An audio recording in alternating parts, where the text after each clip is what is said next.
Welcome to Health Hour, a session for you by Black doctors, hosted by the Caribbean and African Health Network.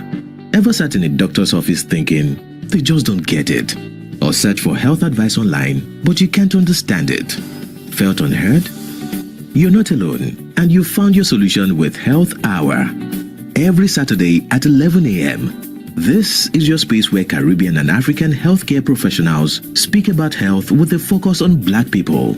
We tackle the topics that keep you up at night: mental health, chronic conditions, preventive care, sexual health, men's health, women's health, heart disease, and much more. All with the cultural context that matters, because our Black doctors understand the unique challenges we face. Here is what you can expect: real talk from doctors who look like you and get it, lived experience testimonies, practical advice, illness prevention and management tips, and a space of understanding without judgment. You also get to ask questions. Your questions drive the conversation. Health Hour, where community meets Black health expertise. Hello.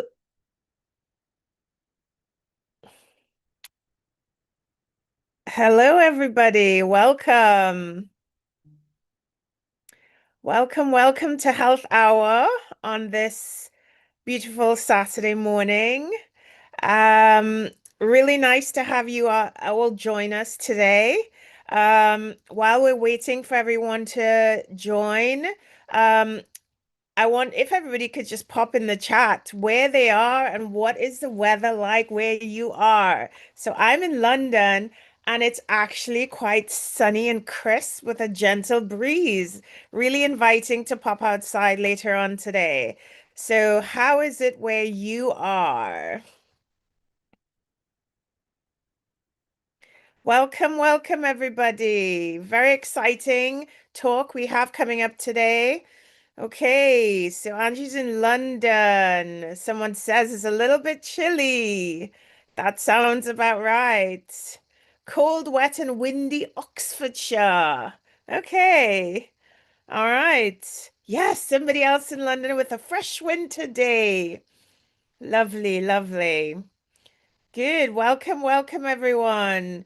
Yorkshire and the weather's the same here, but going to venture out later. I am as well. I'm looking forward to it. Nice crisp day. Very nice. Beautiful and crisp in Manchester. Sunny Liverpool. Very nice. Great. Welcome everybody. Huddersfield. Lewisham weather's okay. A little bit damp. Okay. Nice. Welcome everybody. Really excited to have this talk today, our hormone journey. This is really going to be good for us. Cold Swiss. We've got somebody in Switzerland. Welcome. Thank you for joining. Very nice. Manchester, crispy and warmish. Somebody's lucky. They've got some warmish weather going on. Very nice. Lovely. Welcome everybody. Good. Another minute and we're gonna start. Good. What else have we got here? Somebody's in London and it's raining. Oh, I'm sorry. Hopefully that will stop by the time we're done so that you can venture out as well. Nottingham, not raining. Very nice. Welcome, everybody. Welcome. A couple more entries. Very nice. Good. Welcome. Good. All right. We are at 5 past, so we are going to start.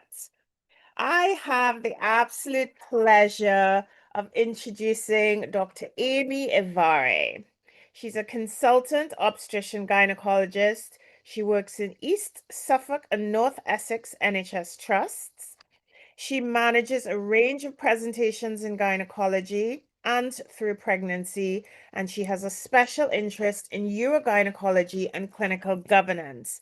And today she is going to talk us through our hormonal journey and share all the things. Well, she's going to share things that you need to look out for so that at the end of this, you will have a better understanding of what is happening in your own body and what you may need or not need. Welcome.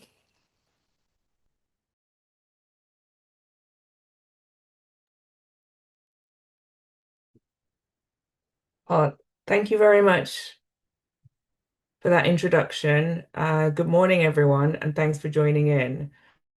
I think I've got everything working there. Wonderful.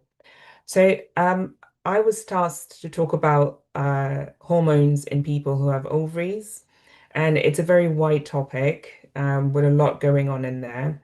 So, I thought I would pick something about my practice that I've noticed, especially about people who look like me, so Afro-Caribbean people in the UK, and how we tend to present or not, especially around issues to do with hormones, but more especially around issues to do with the perimenopause and the menopause and our interaction with hormones and HRT.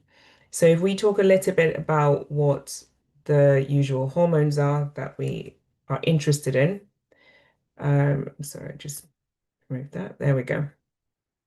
Um, Talk a little bit about what those hormones are, how they change, how they interact with us, and how we interact with them, how that changes through our lifetime, and especially how that changes towards the menopause, and just a little bit about what HRT risk is, how to understand and interpret it, and how to use that information to get the help that you need.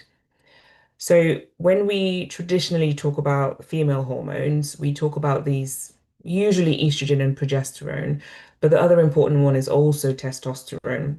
However, they don't work on their own. They work in conjunction with all the other hormones that course through our bodies to help us feel, look, and function as we do. So, if we start with those traditional hormones, they are mainly produced by our ovaries, which are part of our reproductory system or reproductory gland. And they work or are stimulated to work by a gland or in the brain that produces a different set of hormones.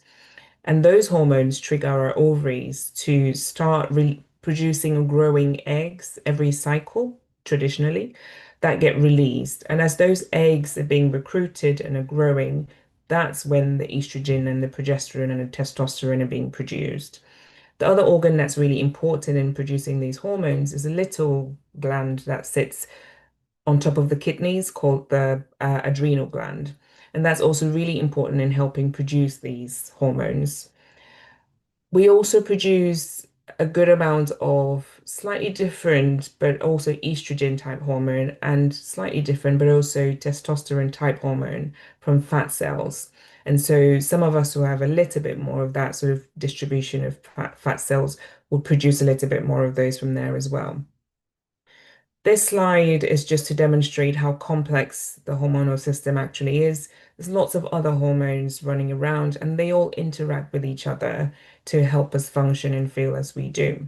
So, if we talk a little bit more about these hormones in detail, we'll start with estrogen. So, estrogen is the commonest one that we know and that we talk about. Estrogen is really important in helping us regulate a lot of our body systems. So, from growing our hair, from hydrating our skin, so that's what gives us that traditional glow or the female womanly or pregnancy glow that we tend to get. It's really good in helping us regulate our mood, so reduces anxiety, helps us feel, pumped and positive and good about ourselves, helps us sleep properly, works very closely with serotonin to help us rest and sleep well. It helps us regulate our memory and our what's called uh, focus, cognition, helps our brain work properly. It's also really good at protecting our heart and our blood vessels. So it works really closely with some other hormones to help regulate our cholesterol. So we tend to keep more of the good cholesterol than the bad cholesterol, and it helps our blood vessels not get so tightened or spasmy as much. So that helps the blood flow better, that helps the organs get better supply and helps them work better. It's really important in helping us use up our calcium and put it into our bones. So our bones get really strong and healthy. And it's really good at keeping us looking and feeling strong and healthy.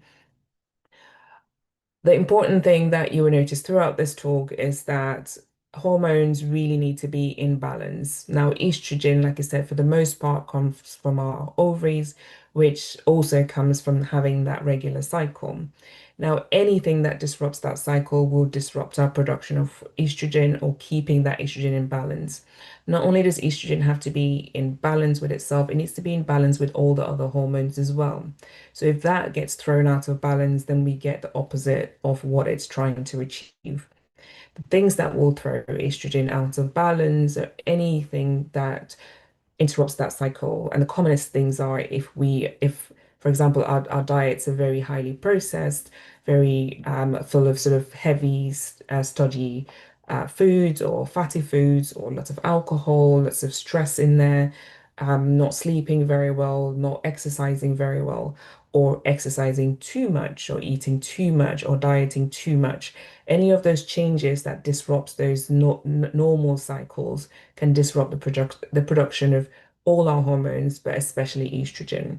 And the effects we can get from that are things with difficulty with brain fog, but also controlling our temperature, so getting those hot flashes, um, feeling just like our skin is dry, it's irritable, it's itchy, and that's really noticeable around the vagina, around the bladder. So this dryness, difficulty with sex or painful sex, more likely to get infections, especially bladder infections, and also more likely to get irritable bladder and urine leaks.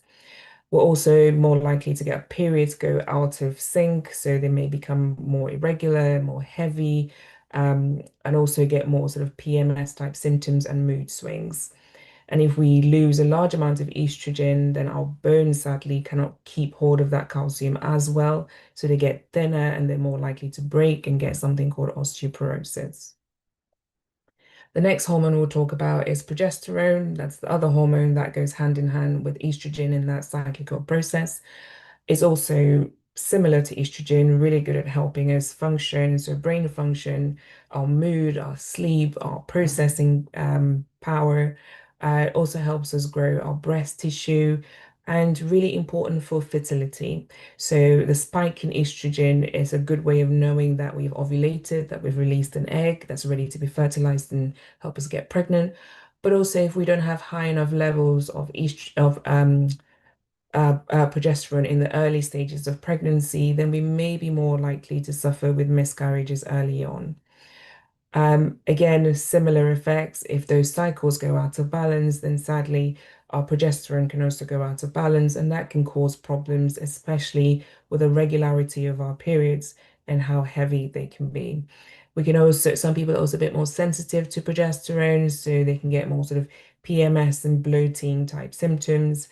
They can also suffer with difficulties with breast tenderness, brain fog, maybe feeling a bit more low and depressed in mood, and just fatigue and tiredness, and also difficulty controlling body temperature.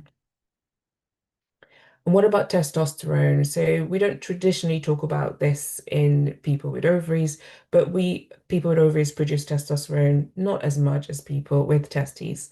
But testosterone is really important for us. So it's really good at giving us energy that we need. It's really good at helping us keep our bone strength up, to keep our muscle growth and our muscle strength, but also managing our libido. Now, similar thing if our lifestyle goes out of balance, cycles out of balance, especially if we get a bit heavier around the middle, we start producing a bit more of these sort of androgen type, similar to testosterone type hormones, and that can affect all these things. It's if we get too much testosterone, then we can start getting more of a male pattern changes, especially noticeable around hair growth. So we're more likely to get sort of facial hair, we're more likely to get thinning of hair around the middle section as well. Also more likely to develop things like PCOS. That usually goes hand in hand with insulin insensitivity, but also a little bit higher testosterone in there as well. Our moods can change, we can get more acne, and our periods can also become irregular. Very sensitive to sedentary lifestyles and also, as well as diet, excessive alcohol use. Cortisol is another really important hormone. Now, this can get a bad rep. It's called the stress hormone, but we really need it. So peak production is usually sort of early morning because it's driving us, it's giving that drive to get up and go. It helps us stay concentrated, stay focused. And we all need a little bit of that stress response to get things going, to get things done, and to keep our brain engaged in whatever we're doing and to give us that motivation that we need. Its changes throughout the day also help us to regulate, especially our sleep cycle. Now, also really important, works closely with other hormones to help us use up the energy that we take from our food, the sugar that we put in, to transform that into the energy that we need to help us going, to give us the energy that we need, keep our blood pressure under control. Now, if our cortisol goes off balance, which again can happen just like the other hormones with changes in diet and changes in exercise, then all of these functions can also be disrupted. The other thing that's really important in keeping cortisol in balance is our sleep hygiene or sleep habits. So if we don't have very good sleep habits or sleep hygiene, then sadly we can get peaks or troughs of cortisol at the wrong times, which then makes us feel like we're either too tired. So we then grab things like coffees or caffeine and fast foods to try and make us feel better, to give us that buzz or that peak in energy that we need. And sadly, that actually feeds a negative cycle. So it actually makes us then have bigger crashes with our blood sugars, with our blood pressures, which then makes us feel worse. And then we do more and more of that. The other thing that can affect cortisol levels is actually, although we're all trying very hard to be healthy, most of us go on some diet or another. Actually, if we're repetitively going on diets, especially crash diets or extreme diets, that can throw our cortisol out of sync, and that actually again pushes us into that negative cycle. And that's why a lot of us, sadly, even with the diets that we're on, don't really achieve the level of health that we're aiming for. If we over exercise, especially when we're doing the extreme sort of cardio and we're not getting enough rest or we're not allowing our body to heal properly, that can also give us too much cortisol, which again pushes us into that negative cortisol stress cycle. And when that happens, we're more likely to actually gain weight, and not only gain weight, but gain it more around the middle section. We're a lot more likely to struggle with just feeling, low when we get those crashes in our blood sugar and also our blood pressure. We're more likely to feel stressed and anxious and then have difficulty sleeping, so difficulty falling asleep or waking up in the middle of the night and just struggling to get back in there or feel rested. And when we struggle with stress, it's not just psychological stress, it's physical stress as well. So when our bodies are stressed, we're more likely to actually suffer injuries in daily life, but also during exercise regimes. And we're more likely to pick up every infection that's going. So that's why if you're feeling stressed or feeling down, that's more likely to happen. And when you do fall ill or pick up an infection, it's harder for you to get rid of it. Okay. Right. Other really important hormone that we all need and use is insulin.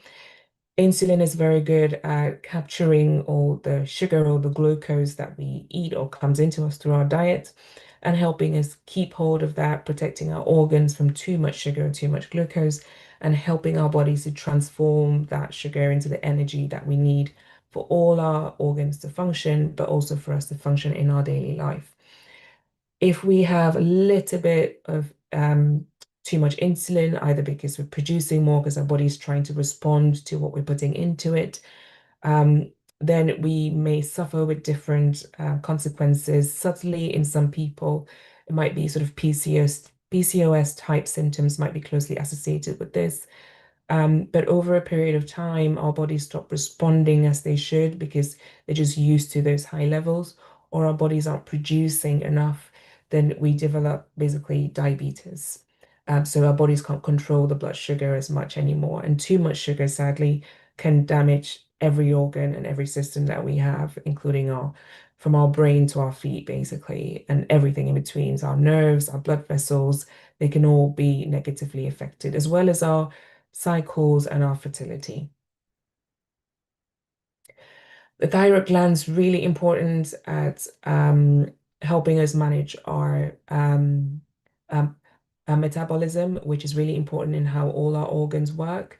It helps us feel energized and it helps everything function as it should, from our brain to our heart, but also good at helping us keep our hair and our skin healthy. Again, our focus, our attention, and helping us regulate our body temperature.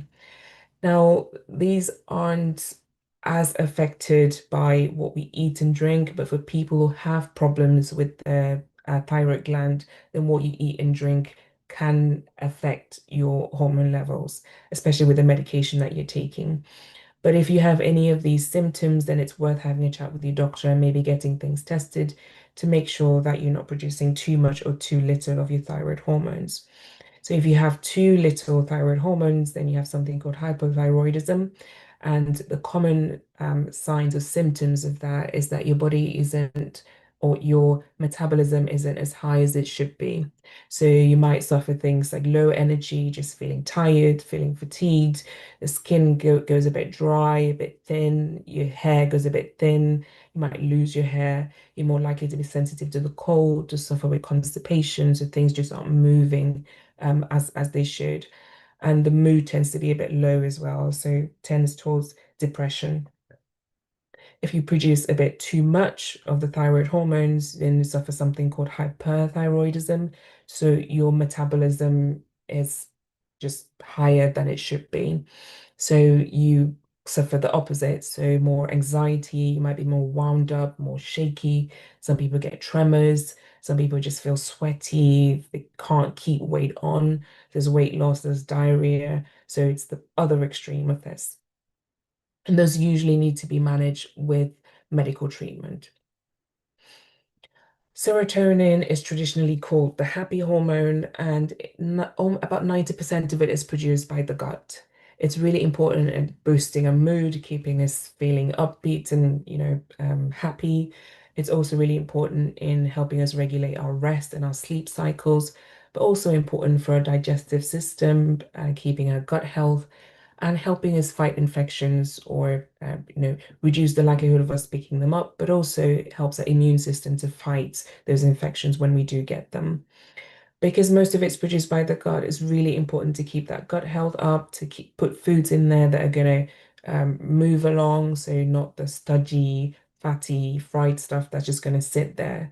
Really important to focus on the sort of tryptophan type stuff, so things like eggs and nuts and vegetables that help us produce this more, but also help our gut function better. Probiotics, for example. And all of these work really closely together. So, for example, works closely with things like estrogen and helps us balance that mood as well and our brain function. So how do these change throughout our lives? The hormones that tend to change are the sort of reproductive hormones, the things that are coming from the ovaries, because that changes a lot throughout our life span. So in childhood, not really much at play. In puberty, the brain triggers us to start producing these hormones, but they don't just come in at the right level. They come in at low levels, and you get lots of little spikes as the years go on. So hormones and moods can therefore go sort of up and down in those years. When we get to our reproductive years, so 20s, 30s, things tend to be in balance. And then as we get to our sort of early to mid 40s, that's a perimenopause age. And after that, hormones start dropping to the postmenopause where they as low as they're going to be. This slide is very busy, but in summary, the brain triggers the ovaries to start releasing this, to start growing these eggs, and they start producing these hormones. And that's how we start growing up. So changes to our body shape, we produce hair, breast tissue, and start getting periods. When the periods become a bit more regular, then we get into the traditional menstrual cycle. Not everyone has the exact same, 4-week cycle, but we use the 4-week cycles as the easiest way to just show how things usually work. The importance of the menstrual cycle is just to be aware that in the different phases, there are different hormones working in there, and the way our bodies respond to it changes. So our energy levels will change, the way we look and feel will change. And what's more important, I think, is to be aware of it so that you're able to leverage that in your daily life to be the best that you can be. You don't have to change who you are because of the way things are changing. But if you know how things affect you in different phases, then you might be able to use that differently. So, very quick summary. The first stage, if we start with the menstrual week, which is usually when we're bleeding, we've got the follicle stimulating hormone or FSH that's coming from the brain.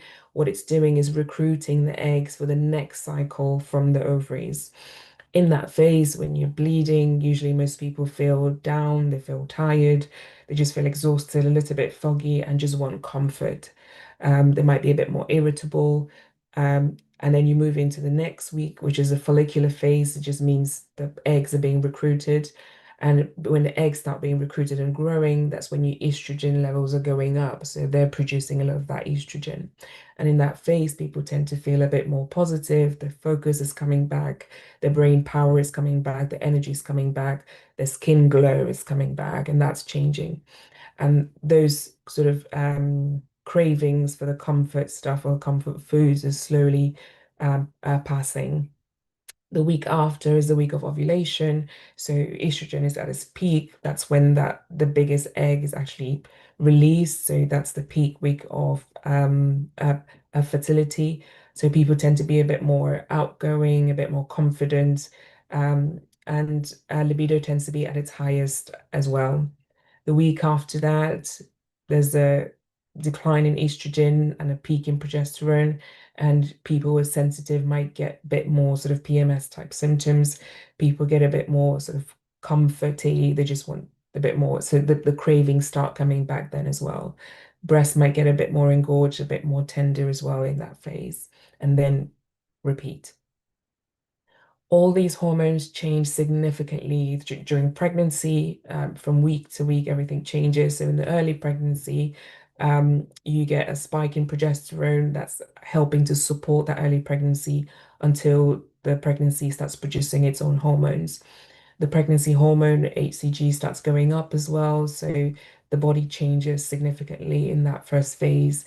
So everything's very sensitive, breast tissue is growing, it's very sensitive, sense of smell is peak. The feeling of nausea and vomiting comes in as well. As the pregnancy progresses, we produce a bit more estrogen, so your hair gets thicker, skin gets fuller, more glowy, more shiny, and we start collecting a bit more fluid as well, retaining fluid. Cortisol increases as you go on, so we start getting a bit more difficulty with sleep, and you start producing other hormones like relaxin, which makes your joints a bit more relaxed, which is great for the growing pregnancy, which is great for preparing you to have that baby. But what it means is that because your joints are not as tightly held together anymore, they become a bit more achy, a bit more loose, a bit more clicky, and you get a bit more of that sort of back pain, hip pain, and just difficulty getting comfortable or moving around. After the baby's born, there's a significant drop in a lot of those hormones. So there's a lot of sort of mood effects, mental effects, concentration effects, sleep effects. So the skin gets thinner again, the hair might shed, and for some people that can be quite significant. As well as having a new baby, which gets you tired, there's a massive change in those hormones, which also mean that you're a bit more wound up, but also a bit more tired, and the mood can change as well significantly. You also get a rise in hormones like prolactin and oxytocin, which are great at helping you bond with the baby, but also helps your body prepare to feed and look after that baby, so produce breast milk, for example.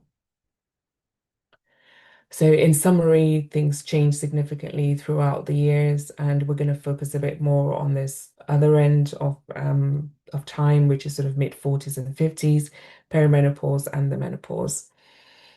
The important thing to note in the Afro-Caribbean community is that our symptoms might actually start a little bit sooner, and actually for a lot of us, they might be a bit more intense, especially with hot flashes. But we're actually less likely to seek medical help and to seek support with that hormone function or help with things like HRT. It's important to note that everybody's experience of the menopause will be very different. Yes, it tends to be a genetic, so age-wise, when things start, tend to be similar to when things start for if you've got mothers or sisters. However, everyone feels things very differently, and everyone's life is affected very differently. But a common thing is a large number of people are affected. So our careers are affected, our sex life is affected, our families are affected, our partners are affected, our social lives are affected. So it can be a big change, an important change. This slide is very busy, but it just shows you how much changes just in the hormones I have talked about. There are lots of other hormones and they all change as well, but we'll talk about these in a bit more detail and just shows you how things change. So estrogen, for example, has the biggest, most noticeable drop or decline with the menopause. And that's what causes sort of the hot flashes, the night sweats, the vaginal dryness, the joint pain, the skin thinning, the hair loss, the bone thinning, the bone loss, and causes other medical problems like being more likely to break your bones or being more likely to suffer with brain issues or heart issues or raised blood pressure. The mood also changes. People suffer a lot with brain fog, memory lapses, increase in anxiety and depression as well. Progesterone actually starts dropping a little bit earlier, so that's why a lot of people suffer with periods going out of sync a little bit just before they go through the menopause. So periods can get heavier, they can be more spaced out, or they can be just all over the place. People can suffer a lot with brain fog again, mood instability, stress sensitivity, difficulty sleeping, anxiety. The way your body responds to insulin changes, so it's less likely to respond as quickly or as sensitively as it did before. And the result of that is you're more likely to have slightly higher levels of blood sugar, more likely to keep hold of fat tissue, especially around the middle section. So that's why there's that change in distribution, along with a change in estrogen, but a change in insulin resistance as well. So again, puts us at higher risk of things like diabetes, of things like high blood pressure and the consequence of those changes. The way our thyroid changes, so our sensitivity to those hormones change, so our metabolism as a whole tends to slow down. So that's why if you used to be on diets before and you suddenly change, or you used to take up exercise regimes and your body changes, you may not see those changes as quickly as you used to do. You might feel a bit more tired, you might feel more sensitive to the cold, your hair might be thinning a bit more, your skin might be changing as well. And these all work in close conjunction with estrogen. So all those changes can just be the menopause or can be changes in these hormones as well, or can be both working together. The way we respond to stress changes, so our cortisol levels can change and our sensitivity to the cortisol hormones can change as well. So we're a bit more sensitive to stress, so that's psychological as well as physical, as well as medical stresses. So the way our body gets injured, it's, a bit more sensitive, but also recovery takes a bit longer. The way, again, we regulate our serotonin, again, in close conjunction with the changes in estrogen changes. So our moods change, we're more likely to feel down, excuse me, sleep disturbances, and emotional instability as well. So this is a slide that just summarizes all those changes. And as you can see, it affects every single system of the body. So what are the specific health effects? So if we're not just talking about symptoms of hot flashes or skin changes or hair thinning. Because of the changes in estrogen, which, like I said before, is very good at stopping the blood vessels from contracting too much, it also usually helps us to lay down more good than bad cholesterol. In the absence of that, we get the opposite. So we're more likely then to have these negative changes in the blood vessels, which mean that we're more likely to lay down a bit more cholesterol where we don't really want it to be, and our blood vessels get a bit stiffer, so we're more likely to get raised blood pressure, and we're also more likely to get things like strokes and heart disease. As mentioned, more likely to get raised blood pressure because of those changes in how the blood vessels relax and how they contract as well. And sadly, because of that, we're at higher risk of getting things like kidney disease, heart failure, heart attacks, or strokes. The brain is very sensitive to blood flow and, restriction of blood flow around. So sadly, that puts us a higher risk of getting things like strokes. And with strokes or even the changes in the aging process of the brain, we're more likely to get things like Alzheimer's and dementia. And because of the higher risk of raised blood pressure, of diabetes, of chronic inflammation, which the kidneys are very sensitive to, we are more likely to develop kidney disease. And sadly, this is higher in the Afro-Caribbean population. As mentioned before, estrogen is really important in keeping our bone health. So the heavier or the thicker our bones are, the less likely they are to break. But when we have that sudden drop in estrogen, then the bones start thinning with time. And as we get older, we're more likely to get these breaks. Now, if we break a bone when we're younger, tends to recover quickly, tends to get back to normal quickly. However, the older we are, a break might mean a complete change to our lives as we know it. And for some people, that can be life-threatening. So really important to protect those bones as we age, even though it doesn't look like the most obvious thing when health is concerned.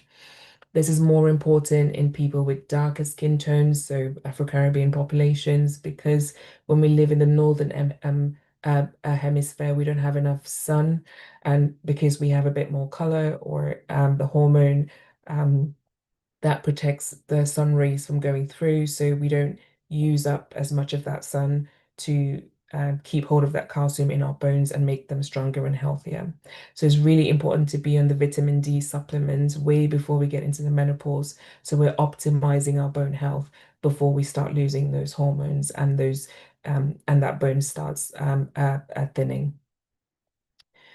Because of all these changes and the changes in the way the hormones interact with themselves and with cortisol, we're more likely to deposit fat around our middle section.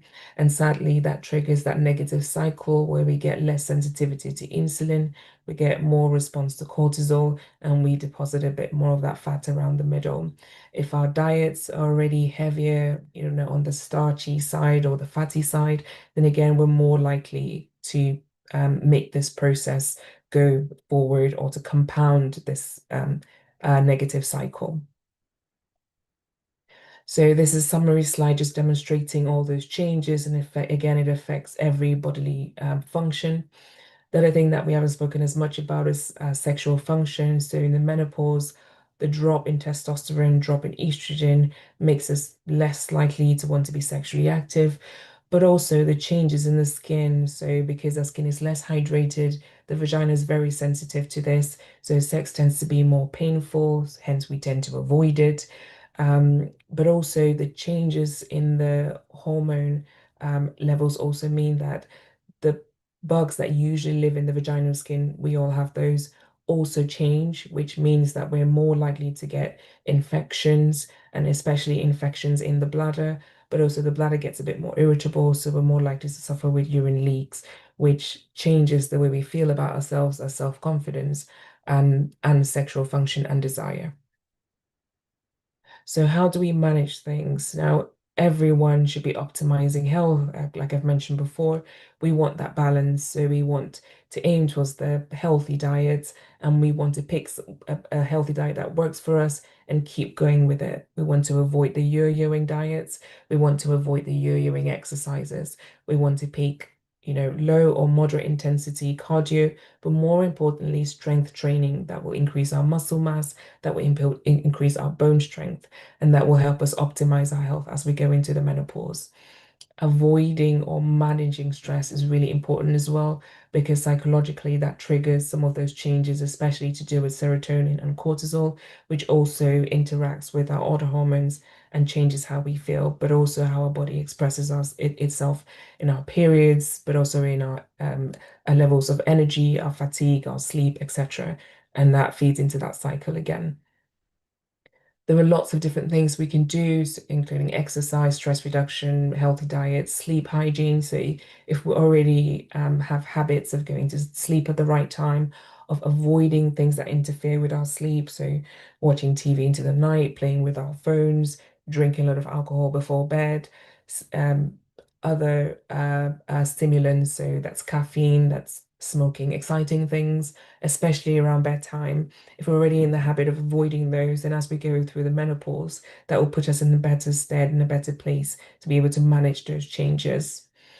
There are things like herbal teas and supplements that also have some evidence at helping with some of those symptoms. However, the only real treatment for the changes that have happened to our bodies, especially with regards to protecting our bone health, is to replace some of that hormone. So that's hormone replacement therapy or HRT.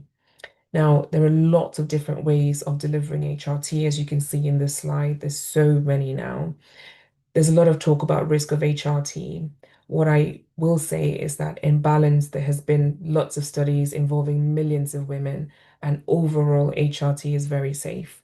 We are giving small amounts of hormone replacement compared to what your body would have been making to keep you functioning, to help you function as best as you can on a daily basis to keep your life going, but also to improve some of your health outcomes. That's not to say that everyone should or must have HRT. It is a natural process, and you can choose not to go through that. But also, for a small number of people, HRT can actually increase their risk of other negative health outcomes. So it's really important to talk to your doctor about what works best for you. Now, the main hormone we're trying to replace with HRT is the estrogen, because that's what controls or manages a lot of the symptoms that we have and also protects our bone health. However, if we have a womb or a uterus and we only take estrogen replacement, then what happens is we grow the lining of the womb like you would have done when you had periods, but we grow it without control. So there's nothing giving us that cycle anymore. So it's really important to have progesterone in there as well, because if we don't do that, then that growth can go out of sync and actually can develop into cancer over time. So to prevent the risk of cancer in the womb, if you have a womb and you're taking HRT, so estrogen, you must take progesterone with it. And there are lots of different ways of doing that. You can also replace testosterone if it's needed, and that again is a conversation to be had with your doctor. Now, having the progesterone does change risk profiles. We'll touch a little bit about that, but it's probably more important to talk to your doctor about your specific risk. And this is just a bit more of a wordy slide that just says all of that again. Some people's risk of blood clots will be increased, but that again can be changed depending on the type of HRT you have and how it is given. So if you have tablet HRTs, for example, the risk is higher than if you have patch HRTs. Okay. This slide is really good. Again, these numbers might not be completely accurate, but this is a very good slide at demonstrating how different risk can be for different people. So the first line, if we argue that there are 23 cases of breast cancer diagnosed in the UK, if you give everyone HRT, so combine HRT, estrogen, and progesterone, you will increase that number by 4. So 4 extra people will get breast cancer.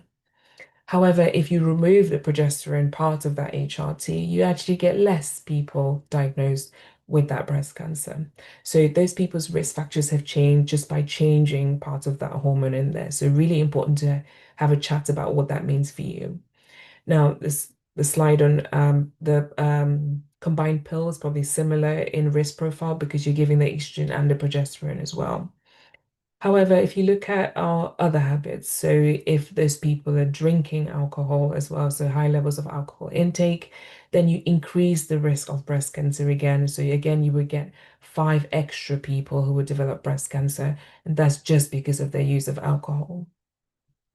If people were smoking, you would get 3 extra people having breast cancer. So again, their risk or their chance of breast cancer has gone up because of different lifestyle factors. If people are overweight, so BMI is over 30, then you double the chance. So you get 24 extra people getting breast cancer because of the associated risk factor. However, if people exercise regularly, moderate exercise, then that risk reduces. So you get 7 fewer people getting cancer. So our communities are lovely, we're close-knit, we're very good at saying, I saw that person experience that and being affected by those experiences. But it's really important not to presume that your chances or your outcomes are the same as anybody else's, because they're not. All our lives are different, all our risk factors are different. So it's really important to have that personalized conversation and to make those decisions based on what's going on for you. There is a lot of data out there about the outcomes of HRT, different types of HRT, using HRT at different ages. So whether you start HRT just as you get into the menopause or you start HRT 20 years later, the risk profiles are very different. And there's lots of data out there that your doctor can use to have those conversations with you. So these are just a couple of examples that I have taken from a national guideline just to demonstrate some of that. So for example, when we talk about breast cancer, when you have people taking the estrogen and progesterone, which is called combined HRT, you can compare the risk of or the chance of getting breast cancer. The orange bit here is people who have never taken HRT. The green bit, they've taken it for 5 years. The blue bit, they've taken it for 10 years.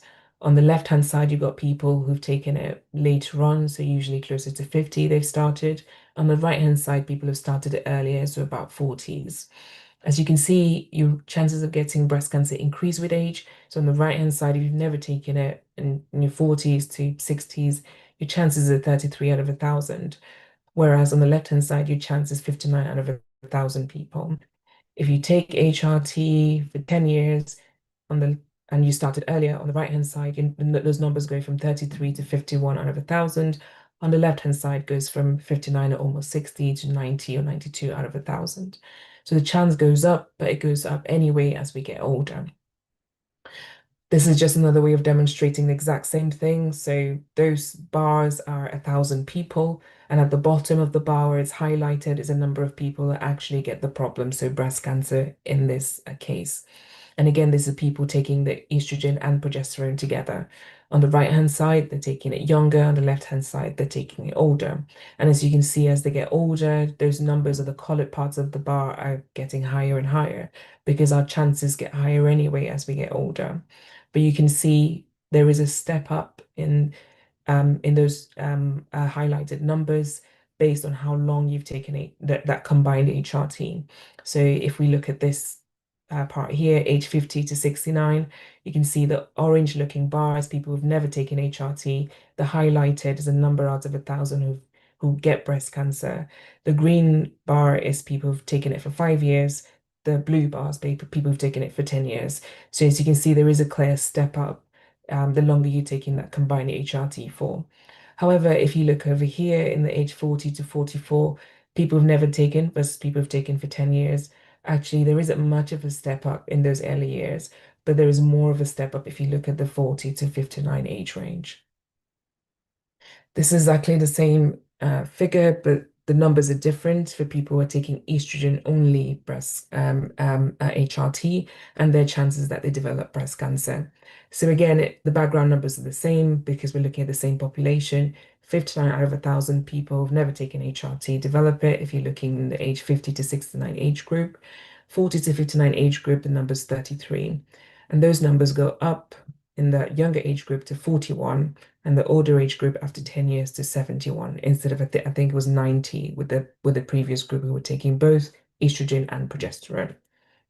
And again, that's just another view, it's just a colored looking graph. But in this graph, I hope you can appreciate compared to the previous graph, there's less of a step up in that risk or in that chance or in those numbers. So those numbers seem closer together in this group than they were in the previous group who were taking both estrogen and progesterone. So in the group that just takes estrogen, the chance is a little bit lower, even though they still go up. When you're looking at cancers of the womb, again, the longer you take that HRT, the slightly higher the chances. The numbers are still relatively small. We're talking 4 out of 1,000 people will get the cancer anyway, and that number goes up to 8 out of 1,000 if they've taken it for sort of 10 plus years. In the 5-year group, it seems to be much smaller, but when you're talking about things like research, you want really big numbers to be able to see a difference. And it's hard to see a difference when you've only got small numbers or small changes. So it's hard to say which way it goes, but definitely you do not want to take estrogen without progesterone because you're way more likely to get a cancer of the lining of the womb. If you've got a womb, if you don't have a womb, then you don't need progesterone and you can manage your risk profile better. With ovarian cancer, again, those numbers are very small. It looks like you've gone from 1 in 1,000 to 2 in 1,000, but that's such a small change. It's hard to see if that's actually very significant when we're talking about decisions in medicine. With dementia, this is a bit of a tricky slide because we're just looking at people who started HRT later on. So they've started it after about 15, 20 years of being in the menopause. So their risks will be higher anyway. And there is some suspicion if you start HRT later on, then you might change your risk profile quicker than if you started HRT earlier on. So those numbers do go up from 9 in 1,000 people to 18 in 1,000 people. And the increase is similar if you're talking about combined HRT, so that estrogen and progesterone versus estrogen alone. With heart disease, again, those numbers are very similar. So there's not much of a difference between people who take HRT and don't take HRT when it comes to heart disease. Osteoporosis, there's a significant drop in the number of people who suffer breaks because their bones have thinned if they take HRT compared to people who do not take HRT. So if we look at this slide on the top left, for example, between the ages of 50 and 54, the chances of that happening is 60 out of 1,000 people who've never taken HRT. If you take HRT, the numbers go down significantly to 40 out of 1,000 people taking HRT for 5 years. If you take HRT for 10 years, then that number goes down from 127 to 80. So in all the groups, the number is going down if you're taking HRT. So HRT protects your bones. The risk of stroke doesn't really change significantly whether you take HRT or not, whether you take combined HRT or not. So actually taking HRT does not make you more likely to get a stroke. And there's lots of data and information as well as guidelines and patient information out there on this. I know that's been very quick and a whistle-stop tour, but I hope that's been helpful and hopefully triggered some conversation.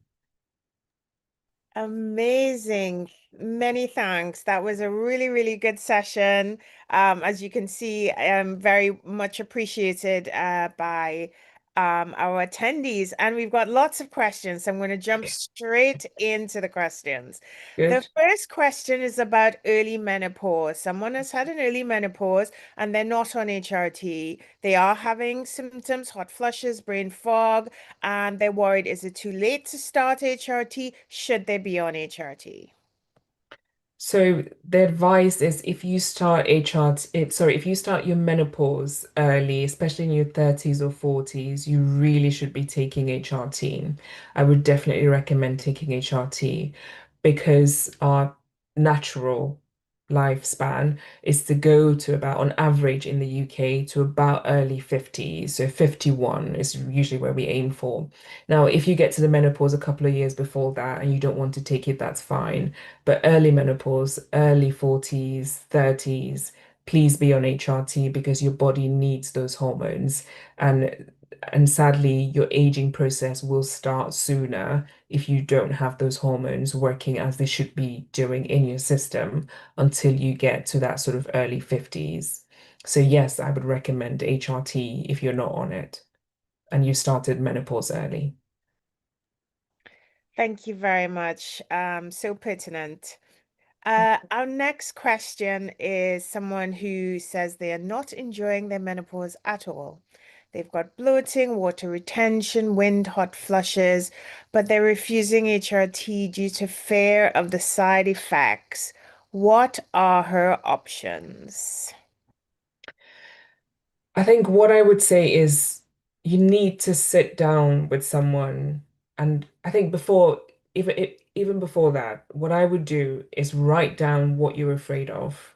So be clear in yourself what exactly are the side effects that you're scared of. So, like I've said, there's lots of research that has been done on people taking HRT, and more people get benefit than risk from HRT. I know that's very hard for me to reassure you, just giving you generic stuff.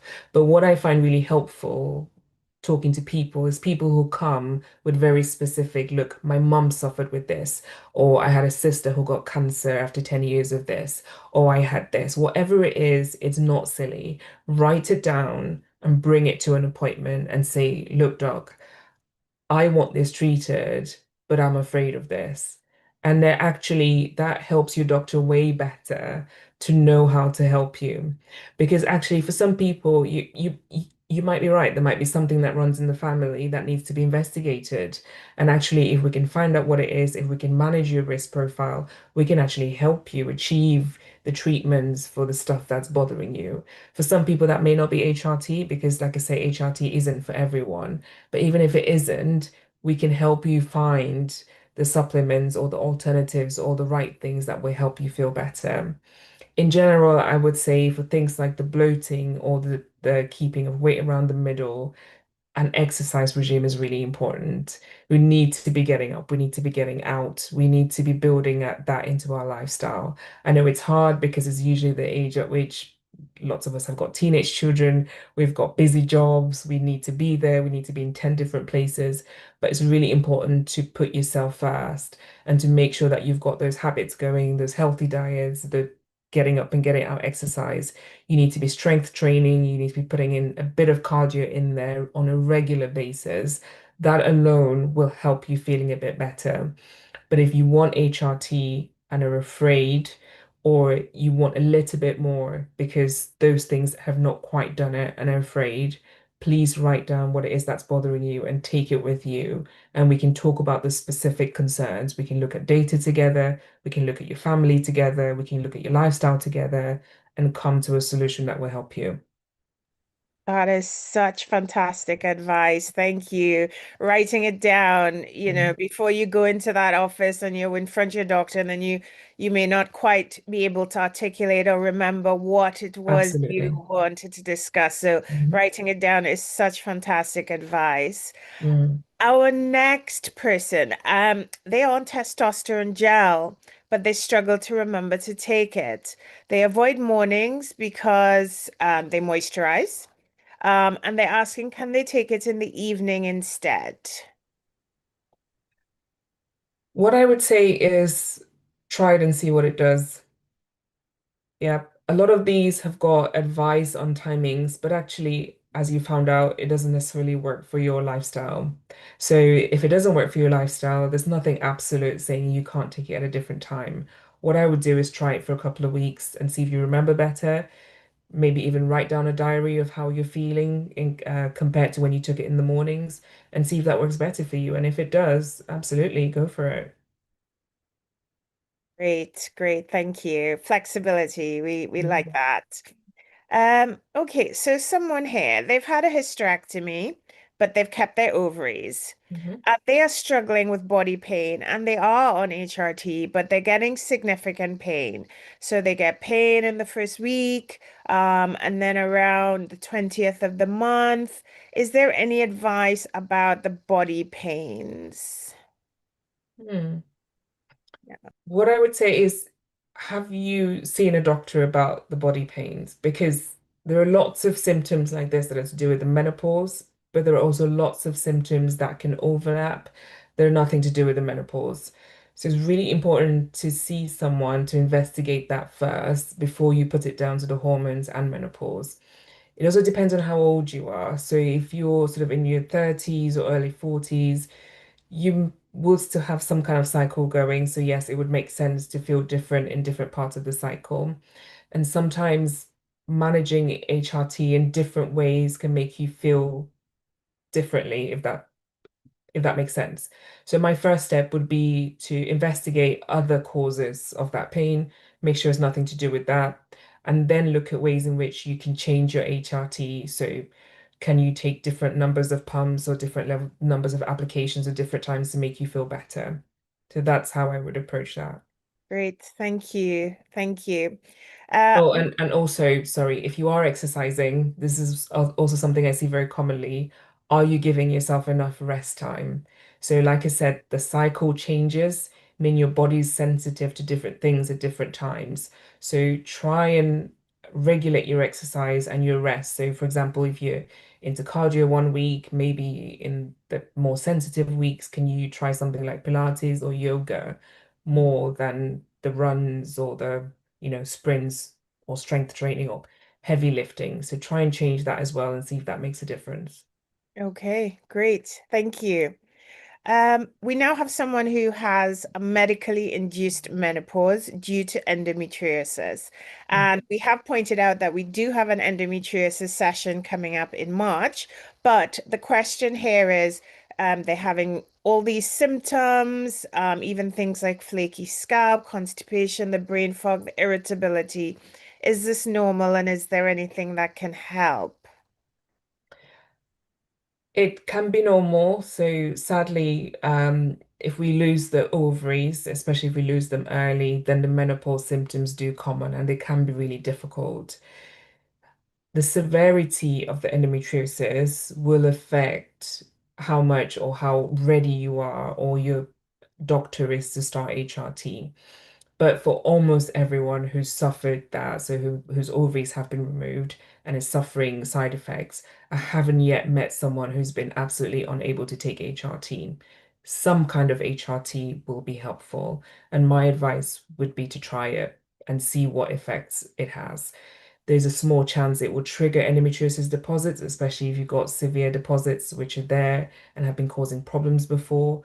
But it's all a balance. So you're trying to look at what am I trying to gain and what am I ready to risk or to chance to get the effect that I want to get. And actually, the symptoms you're suffering right now are probably more intense than the symptoms you may suffer, if that makes sense. So that's how I encourage people to think about it. Great, thank you. It is challenging when It is. um, you know, inducing the menopause to help the endometriosis, but then getting side effects and need something to help with the side effects and just Mhm. trying to find that The balance right balance. Yeah. between the pain and the symptoms of the endometriosis and the symptoms of the menopausal symptoms. Thank you. Yeah, absolutely. Um, I think, sorry, just to say the other thing that's helpful as well to remember is that HRT, especially if you're not taking it in a cyclical pattern, isn't feeding the endometriosis in the same cyclical pattern that your body would have been doing. So that's also different. And because of that, you don't get quite the same reactivation that you would have got with your ovaries. And it's not giving you the same amount of hormones that your body used to give you. So it's a smaller amount, it's not in a cyclical pattern. So that's why people tend to tolerate it better than having their ovaries in place. Great. Sorry to interrupt. Thank you. No, that's all right. We've gone past 12. We're gonna just do 10 more minutes of Yeah. Yeah. questions, if all right with you. Brilliant. Okay. So, what next question is about reduction in libido. Someone is asking, does reduction in libido ever change? Theirs has been significantly reduced over the past 5 years, and she's 63 years old now. So any advice about, or, will that change? Will that improve? Or any suggestions for improving that? That's really hard to predict. So a lot of my clinic deals with people who suffer with prolapse and incontinence. So I do look after much older people. And actually, I do have people in their 70s who have a sudden, increase in sexual function, libido. And I haven't quite yet figured out what it is that causes that. It might be a change of life factors for some people. So retirement tends to do that for some people. They're suddenly looking after themselves more, they're putting themselves first. People suddenly being able to explore the world, people suddenly being able to find new partners or different partners, or just the change in the relationship dynamics because suddenly they've got more time for themselves or they've got a bit more money to spend, a bit less stress. All of that affects sexual function and libido as well. So, as well as getting that drop in hormone, sadly, is a time in life where we're really busy, like I've said before, we're really stressed. Our finances are being stretched everywhere. We're trying to help ourselves, trying to help our children, trying to just keep going with work. So, yes, sometimes when some of those stresses drop away, people do feel better about themselves. They get a bit more confidence, they're more accepting of themselves. And that in turn feeds into the increase in sexual function and libido. I think maybe exploring sort of relationship factors, stresses around the home, stresses around work for both partners sometimes might help as well. And being more open in those conversations can also help. But for people who've done all of that, like I said, there's also the option, if you're open to things like HRT, discussing with your doctor what the pros and cons of trying a bit of testosterone are as well. That can be helpful. Great. Thank you very much. Now we've got someone, she has said, I have just turned 35. Mhm. How do I keep an eye on my hormone levels? Where to start with things like cholesterol, serotonin, progesterone? I feel my body's changing, newfound acne, newfound fibroids, and I want to support my body in this transition. Mm. So in our current healthcare setup, there isn't a way of keeping a check on your hormones. So you can't just go and keep testing your hormones. There are companies who do that privately, but I'm not necessarily sure how helpful that is because, as I've demonstrated, our hormones change. They change on a cyclical basis, they change through as we age. I think the more important thing is just to keep an eye on what you're feeling week on week, but also month on month and year on year. So if you're feeling a bit more tired, what's changed in life? Are you under a bit more pressure? Has your diet changed? Has your exercise regime changed? Have your responsibilities changed? Is there anything you can do to mitigate any of that? Is there anything you can do to claw a bit more time back for you? So are you spending a bit more time on yourself? Are you spending a bit more time on your quiet time, your quiet space, your meditation, your exercise? So can you take a walking to work, for example, where you're in your own space, before you get there? Does that make you feel better in yourself? Can you, I don't know, change up what you're wearing, a bit more color, a bit more, you know, loudness, a bit more taking presence in the room? Would that make you feel a bit more better, a bit more energetic? And actually keeping track of hormones. If you're getting regular cycles, then your ovaries are working and your hormones are being produced on a regular basis. Maybe the thing to keep track of is how the rest of life is affecting you and how you're able to affect that in turn, if that makes sense. So Great. in summary, there's no way of testing it in our current health system, and I'm not sure that testing your serotonin on a monthly basis will make a difference, but it's more being aware that the things you're doing would give you a surge of certain hormones more than other hormones, and there are things you can do to change that up. Brilliant. Thank you very much. I think it's great to be looking at your health Yeah. and assessing how you want to transition for the next 10, 20, 30, 40 years. So Mhm. it's good to be aware um, while still not getting too medicalized. So I do like that advice. Someone has asked, what is the best HRT option for someone with migraines with aura and hypersensitive to progesterone? Goodness. Yeah. That's a difficult one because sadly, estrogen with people who have migraines with aura is more likely to cause complications, especially when it with the risk of blood clots.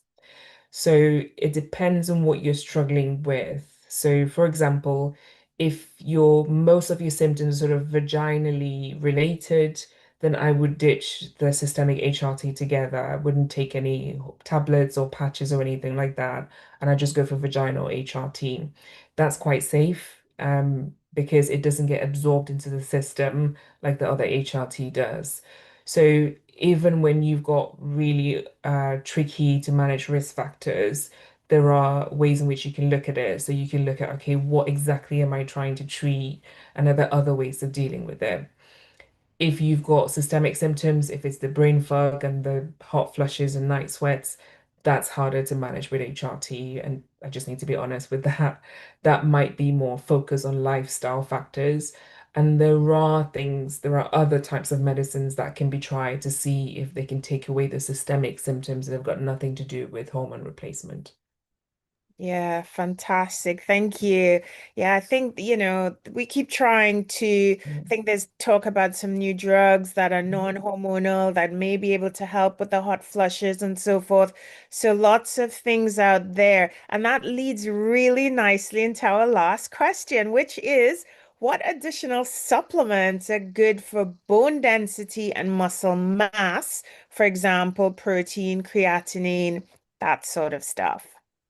So in general, if you have a good diet, a diet that's based on protein, that's balanced with seafoods, got enough oil, not too much, got enough starch, not too much. You don't need to be drinking liters of creatinine. Your body's making it and it's looking after it. The supplements you need are vitamin D because we don't get enough of it. As we get older, especially when lives get busier, we get into diets, we get into, restricting calories because we're trying to keep healthy and look a certain way. If you're restricting a lot, then you need to be adding supplements, especially if you're on the modern weight loss injections. Those really restrict your diet and your calorie intake. Really important to be on dietary supplements as well. So the generic Well Women supplements over the counter cover most things that you need. So that's your B vitamins, your vitamin D, your calciums, your vitamin D, things like zinc, selenium. Those are really helpful for your repair process as well, your skin, your nails, your hair, your bone. But vitamin D is the biggest one. If you've got a good diet, you've got calcium in there, you want vitamin D to help you transform it and use it properly. Our skin's darker, we're not going to use the sun, we're not going to absorb and use the sun in the northern hemisphere like people with lighter skin tones. So we need that vitamin D, especially if we've got a restrictive diet, because we're trying to be healthy, and especially if we're using those weight loss aids as well. Fantastic. That was a great end to a wonderful session. Thank you very much, Dr. Ivare. And No, I'm going thank to you all. hand over to Stephanie to close the session. Thank you. Yeah, thank you very much, Dr. Ivare, for this amazing and informative discussion on menopause and HRTs. Thank you so much. And thank you to Natalie for hosting this amazing, session. And thanks to our participant as well for, contributing and asking all the relevant questions. It's been a pleasure having all of you today. So I'll just put on my slides. Um, let's go. Can you all see my slide okay? Yes, it's not in presentation mode, but we can see it. Right. Okay, so our next health hour will return next week, and it's going to be the same amazing benefit from our Black professionals and clinicians. So next week topic is going to be on hypertension, which is we all know is the biggest silent killer in the Black community, and it's going to be next Saturday, same time, so from 11 till 1:15. So please, if you want to register, you can send an email to info@can.org.uk. So again, we are back with our Black Healthcare Award, which is one of our, flagship events here in London to recognize the exceptional Black health clinicians doing amazing work in our community. So please join us in celebrating this excellent innovation in healthcare. The nomination is open. If you know any Black professional or clinician who's doing amazing work that needs to be recognized, please, you can send an email to, Black Healthcare Awards, or you can nominate them. The nomination form is online on www.blackhealthcareaward.org.uk. Please nominate them. They need to be appreciated for the work they're doing. And it's going to be on the 4th of July. So nomination is open from now till, July. So please make sure you nominate them. So we are back again. It's time for Remembrance 2016 COVID-19 Reflection Day. Come together in hope. We've lost a lot of loved ones during COVID, and it's a time for us to remember them. So National Service for the Black Community is going to take place on the 18th of March from 7 to 9 p.m. It's going to take place at the Manchester Monastery, and you can send an email to event@can. And we have our amazing speakers. You can see them on my screen. We have Pastor Joseph Ofuma, Dr. Jackie McLeod, Bishop Mackenzie, and a lot of amazing, speakers on the day. Please come and celebrate, and also not celebrate, come and, join us to remember them. So International Women's Day, I'm so happy that today is even a topic on women's health, and the next month is going to be a Women's Month. So we're celebrating International Women's Day on the 12th of March, and it's free entry. You can also send more inquiries at event@can.org.uk, and This year, Health is Wealth, advancing the physical and mental emotional well-being of Black women, which is really, really important. And it's a cultural healing and celebration. It's taking place, like I said, on the 12th of March from 6 till 8:30. So please join us on the 12th of March. So festive period has passed, but we always are there to support the Black community. So book a free confidential income maximization. You can find out about this at saferhome@can.org.uk. So Black Health Legacy, I know we've heard about the Black Health Legacy research, and if you want to be part of this research, we want to change the history for Black, African, and Caribbean people in the UK when it comes to health. So too many of us face unfair health challenges. It's time to fix that now.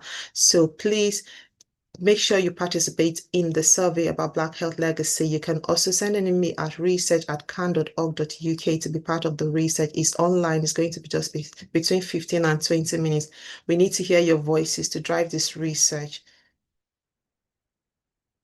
So thank you all, like I said, for joining us today, and we hope to see you again next week. So thank you. Bye. I'll hand over back to Sam.